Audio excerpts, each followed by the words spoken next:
donc au Mali aujourd'hui. Un bras de fer oppose actuellement l'opposition à la junte. Cette dernière est au pouvoir depuis 4 ans maintenant. Alors elle avait promis une transition, mais elle tarde vraiment à venir. Aucune élection n'est en vue. Et ça exaspère les partis politiques et la société civile. Ensemble, ils s'étaient regroupés derrière un label que la junte a décidé de dissoudre la semaine dernière. Bonjour Benjamin Roger. Bonjour. Merci d'être avec nous en plateau. Vous êtes journaliste, on vous lit dans le magazine Jeune Afrique. Vous êtes également co-auteur de la bande dessinée Wagner, l'histoire secrète des mercenaires de Poutine. Avec nous également Wassim Nasr. Bonjour Wassim. Bonjour. On parlera dans un deuxième temps de ce départ donc forcé des militaires américains du Niger. D'abord donc le Mali avec vous Benjamin. Est-ce qu'on assiste sur la scène intérieure à un tour de vis de la junte au pouvoir ? Clairement, il y a un vrai durcissement depuis le 26 mars dernier, donc qui était la fin officielle selon un décret d'ailleurs pris par les autorités de transition, qui fixait la fin de la transition à ce 26 mars. Et depuis cette date, il y a vraiment on sent un durcissement des autorités qui ont coup sur coup dissous l'association de l'imam Diko, l'AEM, donc l'association des élèves et étudiants du Mali, qui est le principal syndicat étudiant du pays. Après, il y a eu l'interdiction des partis politiques, il y a eu interdiction aux médias de parler des partis politiques. Là, plus récemment, il y a eu la dissolution de l'appel du 20 février, qui est un mouvement d'opposition à la junte. Donc on assiste clairement depuis quelques semaines, depuis un mois et demi, à un durcissement des autorités de transition. Est-ce qu'en quelque sorte, les masques là sont en train de tomber et l'objectif des militaires devient clair et ils veulent rester au pouvoir ? Beaucoup de gens le disent depuis le début, qu'il y a la volonté des colonels au pouvoir de rester. Les masques tombent, oui, c'est de plus en plus clair depuis quelques semaines, mais ça fait quand même plusieurs mois, voire plusieurs années maintenant, parce que c'était le premier coup d'État en 2020, ensuite deuxième coup d'État en 2021, donc maintenant ça va quand même faire 4 ans qu'ils sont là. Donc depuis le début, on dit qu'ils sont là et qu'ils ont l'intention de rester, mais là ça apparaît effectivement de plus en plus clair, et surtout ce qui inquiète les acteurs politiques, les partis politiques maliens, et ils le disent de plus en plus ouvertement, et c'est peut-être là la nouveauté, c'est qu'ils voient bien qu'en fait, il n'y a pas de volonté réelle de faire d'élections et donc de remettre le pouvoir aux civils comme ils s'y étaient engagés en prenant le pouvoir par la force il y a bientôt 4 ans. Et personne ne peut mettre la pression sur la junte. On parle souvent de la CEDEAO, l'acteur régional, qui n'a pas réussi à les faire reculer. C'est très difficile. La CEDEAO, on voit bien qu'il n'y a quasiment plus de poids. Enfin, il y a encore plus au Sahel, où les 3 pays, donc Mali, Niger, Burkina, ont annoncé qu'ils formaient l'AES et donc ils claquaient la porte de la CEDEAO. Donc on a du mal à voir comment la CEDEAO peut leur tordre le bras.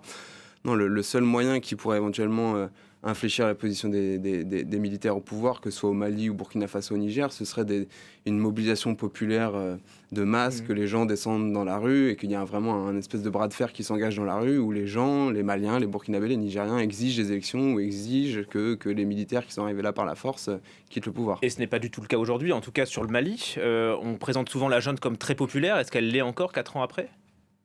C'est très difficile à jauger pour nous, journalistes, en particulier journalistes occidentaux français, parce qu'on ne peut plus se rendre sur le terrain. Mais on ne voit pas de manifestation, en tout cas. Il n'y a pas de manifestation, il y a clairement aussi un climat de peur. Je pense en particulier ici au Burkina Faso, où voilà, tous les opposants sont réduits au silence. Au Mali, on voit que ça se durcit aussi. Mais il faut aussi voir quand même une évolution. Il y a quand même des messages qui passent. Les partis politiques, les responsables politiques, les opposants disent de plus en plus ouvertement au Mali, notamment, que ça a trop duré maintenant et qu'il est temps de faire des élections. Et ça, c'est un discours qu'on n'entendait pas, ne serait-ce qu'il y a 3 mois. Donc on voit quand même que les choses évoluent petit à petit. Il y a cette coalition donc d'opposition qui a été dissoute par la junte. Là, aujourd'hui, elle dénonce en quelque sorte cette décision. À part ça, qu'est-ce qu'elle peut faire ? Quelle est sa marge de manœuvre ? Il n'y en a pratiquement pas. Je suis pas à leur place. La marge de manœuvre, c'est d'essayer d'organiser, de continuer à essayer de mobiliser leurs militants, leurs sympathisants, essayer d'organiser, de continuer à en parler dans les médias. J'imagine appeler leurs militants à éventuellement des manifestations, même si on se rend bien compte que c'est très dur dans ces pays-là, dans le cadre de ces régimes-là militaires, d'organiser des manifestations et que les gens qui s'y risqueraient, effectivement, prendraient des risques importants. Ah, oui.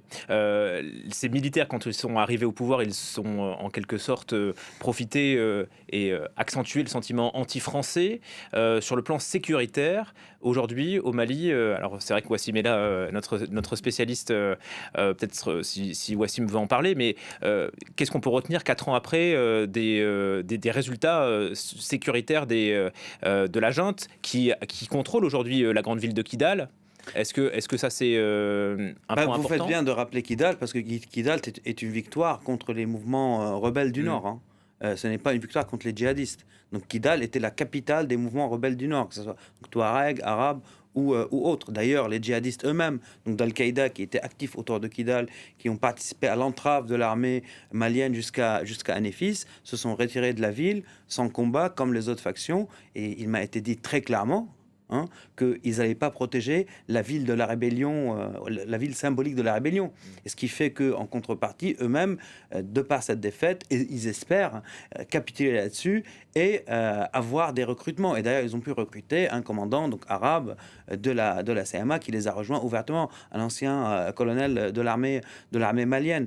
Donc l'effort militaire qui a eu des résultats était plutôt contre la rébellion que contre les djihadistes, parce qu'il n'y a pas de contrôle territorial, ni dans le centre, ni dans le nord, ni dans la région de Sikasso, ni à quelques kilomètres de Bamako, où les djihadistes sont libres d'agir contre les autorités maliennes, mais entre eux aussi. Donc, dans la guerre entre l'État islamique et Al-Qaïda, l'État malien est spectateur. Plusieurs associations dénoncent ces derniers jours une dégradation de la situation dans le centre du Mali. Il y a eu des kidnappings de civils assez importants. Il y a eu la semaine dernière 3 bus de transport donc, qui ont été, avec plus de 110 personnes à bord, 110 civils, qui ont été enlevés et qui depuis, enfin, on n'a pas de nouvelles d'eux. Et donc, beaucoup disent que c'est les djihadistes qui ont fait ça. Et donc, en fait, ces gens-là sont considérés comme des otages. On n'a pas de nouvelles d'eux depuis une semaine. Voilà, c'est quelque chose qui n'est pas arrivé au Mali depuis... Enfin, j'ai pas souvenir d'une prise d'otage d'une telle ampleur. C'est dans le centre du pays. Là où pourtant les premiers efforts avaient été concentrés par la junte lors de son arrivée au pouvoir. Donc on voit bien que la situation sécuritaire, contrairement au discours officiel, à la propagande du régime, la situation sécuritaire ne s'est pas améliorée, n'a pas changé du tout au tout avec l'arrivée des militaires au pouvoir à Bamako.